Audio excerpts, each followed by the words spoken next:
Yo, guys, I hope you're well.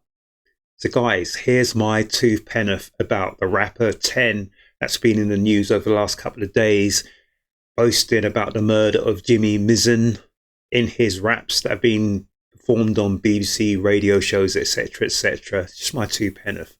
Let's check it out. Investigation is underway after convicted murderer Jake Fari recorded drill music referencing his 2008 murder of schoolboy Jimmy Mizen. 35-year-old Fari appears as rapper 10, who boasts about violence in several videos. So this is the issue. So I came up in hip-hop many, many years ago. I used to listen to a lot of rap music, this, that, and everything else. I stopped listening to music in about 2012. And only just restarted listening to music around late 2021, early 2022. So in the meantime, things like drill, trap came up. And here in the UK, drill was a big thing around, was it 2016, 17, 18? It's a huge thing these days. So the hip hop I used to listen to didn't glorify drillings or murders, as they call it. So this guy here, 10, I think his name's Fari, I think that's his real name, is glorifying something that happened a few years ago. He served time in prison for it. He's now been released from jail, and he's talking about drillings and other bits and pieces and referencing people like Jimmy Mizen.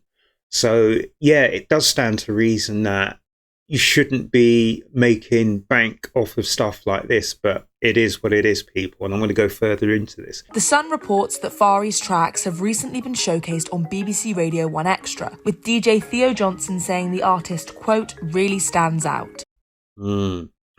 So, okay, I don't know when he was released from jail, but he's now trying to make bank off of his name, his reputation, his image, which is all of these sort of things that drill rap is all about. And literally it's part of our culture these days. Thanks to reality TV, all this sort of stuff, people now glorify people like this guy, 10, who are basically celebrities.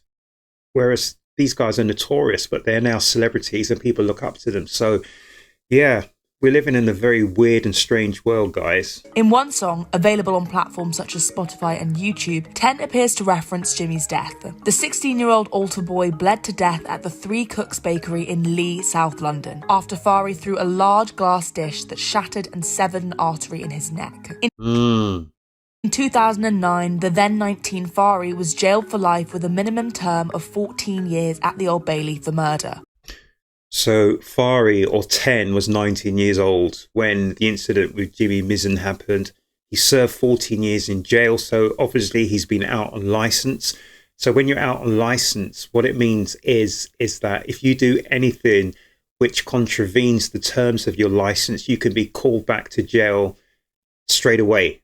This really gets under my skin and gets under my collar, how politicians can move very quickly in certain cases and not move at all in other cases. So this guy, 10, has been recalled to jail, apparently in the last day or so. So he is going to serve, I think, the remaining terms of his sentence, which I don't know how long that is. So he served 14 years of a life term. So life doesn't actually mean life. Life can be anything, and it's determinant on what the judge specifies that as. So I'm just going to go back into this and just check out some more of this story. Now 35, he was released on licence in June 2023. An HMP Prison and Probation Service spokesperson said they're investigating the content of these songs as a priority. The BBC have responded saying nobody at the station knew of 10's true identity. That is so alarming, because every time you hear these and the correlation, so the BBC, again, are in the midst of a furore. Didn't we hear the same sort of thing with Jimmy Savile and other cases? Not saying that they're the same crimes, but it all goes down to the same thing. The BBC never seems to know who its artists are or who its performers are or whatever. They all seem to distance themselves. They distance themselves from all of these incidents. And it's beginning to become irksome to me that these people, the BBC, who are so quick to vilify and pillory and put other people down, are so quick to defend themselves and to cover themselves in a cloak of of silence. Really? They should have known who these artists are.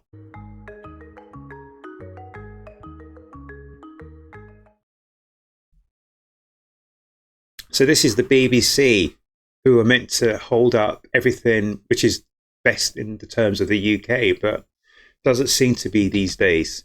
Anyway, guys, what is curious to me is that this story broke a couple of days ago as the BBC has become implicated in promoting this guy Fari, or 10, as a potential star on the scene. And now, because of the mainstream media and politicians, they've now thrown themselves into the argument, and the police have now rearrested 10 and sent him back to jail. So these guys only act when someone outs them. That's what it seems to be to me. They seem to know about all these things already, but they don't seem to act on anything unless someone whistleblows or raises the alarm, which is quite strange to me. They all know who these individuals are, and they ignore what they have done until someone kicks up a furore about it, and they only then do something because it's in their own best political interest to intervene. So when you look at it, the mainstream media, the politicians, the other institutions, they really do not care about us. They only care about their own positions, and they are very happy to look away or to bury their head in the sand and pretend that there is nothing to see here, move along. Nothing to see here, move along. The hypocrisy here just makes me sick. We have so many incidents in a two-tier society we are living in, and this incident confirms to me that the establishment and the institutions are all in cahoots with each other. And they can do something about these incidents, and quickly, but they choose not to. Why? I'm really not sure, but there are far too many instances where a scandal erupts and then they move super quick to ensure that they look whiter than white dealing with it. I feel very sorry for the schoolboy Jimmy Mizen who was murdered, but I ask the question, why is this government and these institutions refusing to move as quickly against other people who are boasting about similar drillings? And even more importantly, why are they refusing to move against the predatory PDF gangs who are RPing our children on a massive scale? What are they hiding? Who are they protecting? And why?